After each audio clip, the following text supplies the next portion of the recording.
Have you ever heard of disenfranchised grief? What is that? Well, that's when the grief doesn't really fit into what society thinks it should be. Let's face it, society has some pretty strange ideas about what grief should be. And listen, I'm going to admit that I had no idea really until I lost my husband how grief was. But society in general expects us to get over our grief quickly. Some griefs are more important or less important.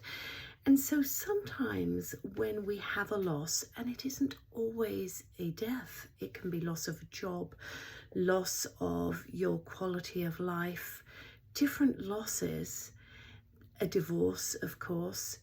People just say, well, it was a divorce, you didn't lose them. But you know, your grief is your grief. Grief is any significant loss. And sometimes it is a death. It may be the death of a same-sex partner. People may go, well, you know, it's not the same. Of course it is. You love that person. It may be an animal. And I know we tend to compare griefs, but honestly, some people only have their animal. For them, it was very precious. There was a lot of love there. And so people say, well, it was just your cat. Or maybe it was more than a cat to that person.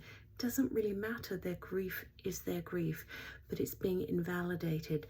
Perhaps the grief is a grief because the person you love died by addiction, died by suicide, and people almost discount that as something we don't really want to talk about, and so you don't talk about it, and so your grief is not witnessed.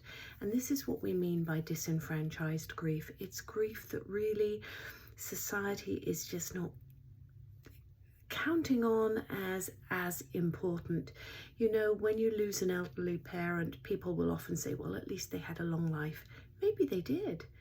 Does that mean that the grief that you feel for the loss is not valid? Of course not. And so sometimes we are grieving things, and whether that's a divorce and a pet loss, a person, a beloved person, a friend. What about a friend? We have close friends. Sometimes friends are closer than families. And if your friend dies, people will say, you know, why are you so upset? It's just your friend.